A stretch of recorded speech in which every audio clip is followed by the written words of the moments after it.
Ladies and gentlemen, welcome to yet another episode of Eric Lima Shenanigans of 1977. It's Saturday night, and you know what that means.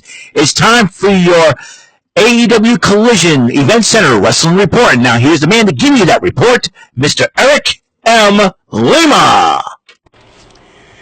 Thank you very much, Mr. Announcer, sir. Well, hello there, everyone. Welcome to yet another episode of Eric Lima Shenanigans of 1977, episode 1497 of the show. Forgive my voice. I'm having a little bit of a cold as of late. I think it started a couple of days ago. I mean, I with the air conditioner, when you crank that sucker all the way up because the weather has been pretty hot out here.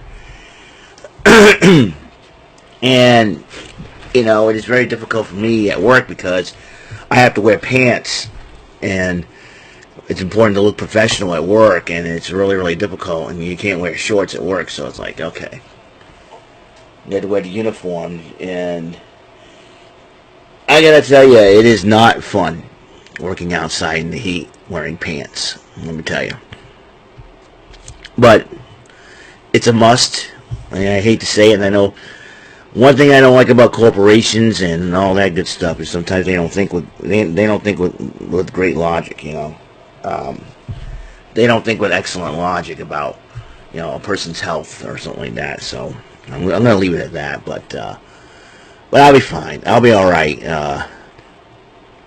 Hopefully, a shower could wash it away or something like that, and get back into the swing of things. And it has not been, like I said, it has not been fun. It has not been fun doing all this and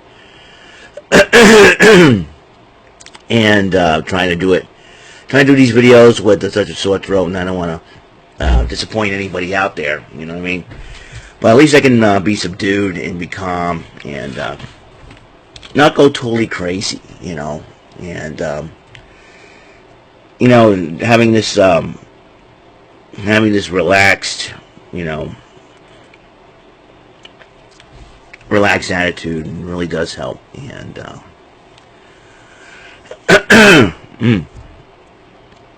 and all that good stuff, and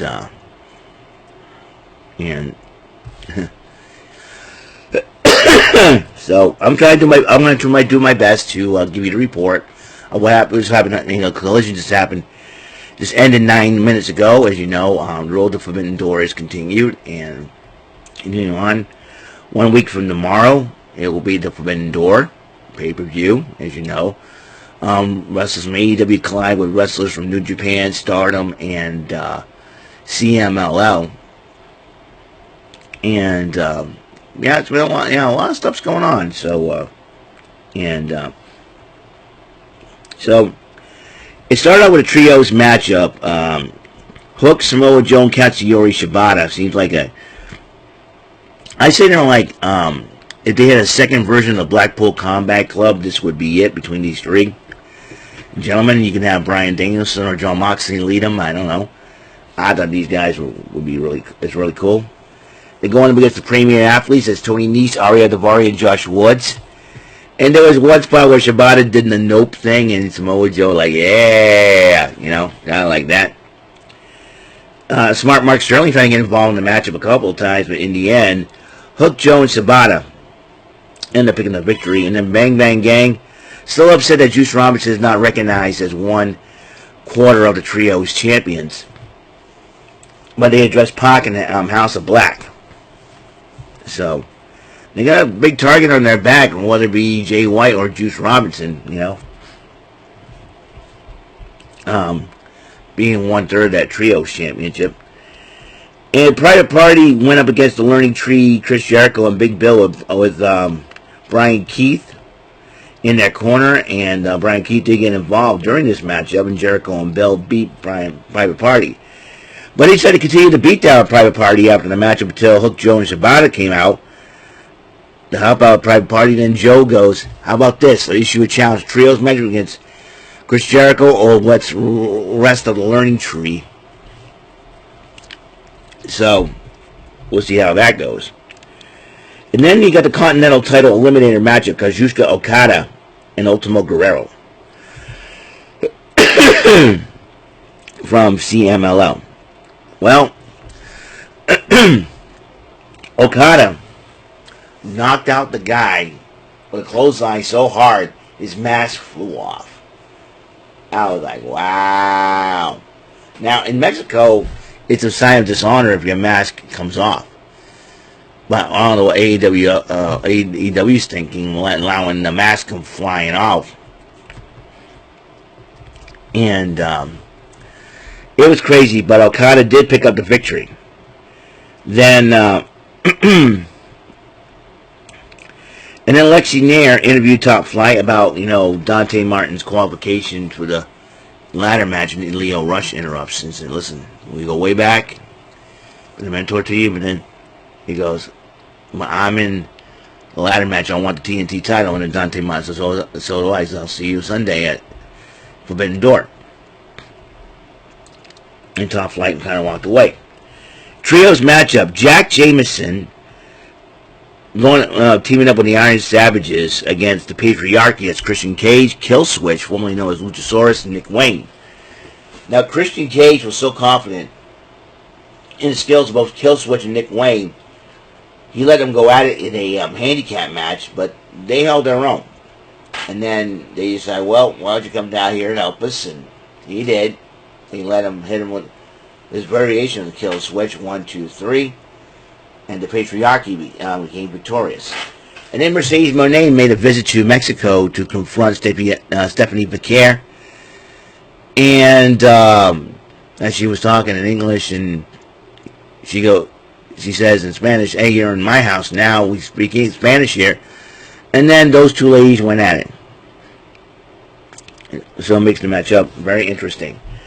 And my favorite time of the night, when Timeless Toni Storm, the AEW Women's World Champion, always arrives with such beauty and grace, teaming up with her understudy, Mariah May, is also equally as beautiful to Toni, but they took on legit Layla Hirsch and Lady Frost, and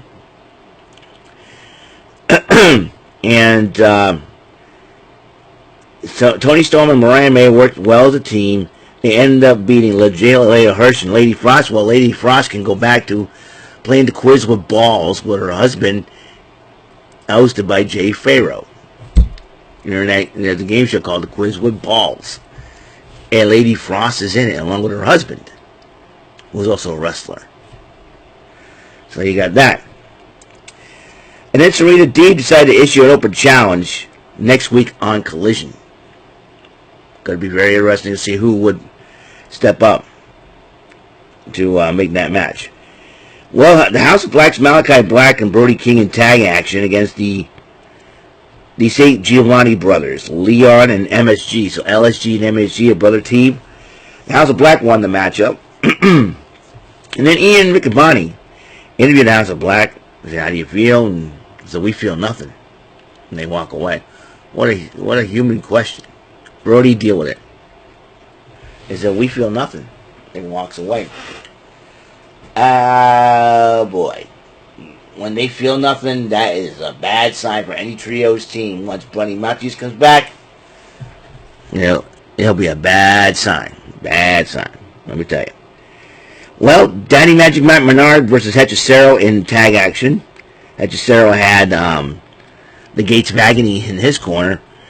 And Hechicero did beat Matt Menard with some kind of like arm crucifix stretch with his legs. And I don't know what to call it, but Menard tapped out. Now, a lot of people, on this next segment I'm going to talk about, a lot of people online have been complaining about this man being in the Owen Hart tournament. And this man right here, Jeff Jarrett. Now, a lot of you guys don't know, I've forgotten about the history about Jeff Jarrett and Owen Hart. As you know, 25 years ago, Owen Hart did pass away. But earlier in 1999, Jeff Jarrett and Owen Hart were tag team partners in the WWE. In fact, Owen Hart was the final partner of Jeff Jarrett was Owen's final partner in wrestling. And for him, he won, when they asked him to be part of the Owen Hart tournament, the memories came back for him. He said he always looked after Owen's kids. And he decided, he decided that he's going to enter this tournament and try to win it for him. For him, it's being an AEW World Champion could mean a lot to him, but this means more to Jeff Jarrett. This tournament means more to him. It's a tribute to Owen, and I personally believe that Jeff Jarrett has every right to be in this tournament. And I might be rooting for him as a result. I hope he wins it.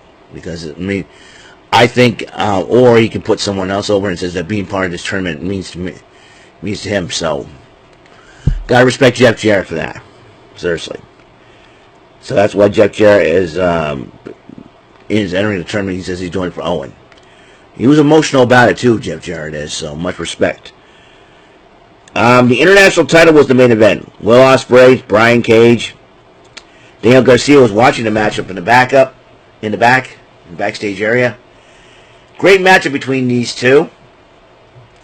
Brian Cage, had the match a couple of times, but in the end, Will Ospreay defeated Brian Cage and became the champion and retained his title going into his tag match against. I will address this when I get a chance. When he teams up with Swerve Strickland against the Gates of Agony this coming Wednesday night in Dynamite, the final Dynamite before Forbidden Door. Also, a trios matchup featuring three of my favorite ladies. On one team, it would be Saraya Anna Jay and one of my favorite ladies on that team, Harley Cameron, against the other team, Mariah May and two of my favorite ladies, Timeless Toni Storm, the AEW Women's World Champ, and Mina Shirakawa. I want to thank everybody for tuning in to episode 1497 of Eric Lima Shenanigans in 1977. Thank you very much for tuning in. And until the next episode comes rolling around, Mr. Announcer, take us home. That is all for today's episode. This is your announcer speaking for Eric Lima Shenanigans of 1977. A Big Beefy E, doing for Bob Saget Productions, and in association with Raven Bofa Telepictures and Distribution. Thank you for watching today's episode. Tune in next time for another episode of Eric Lima Shenanigans of 1977. Goodbye for now.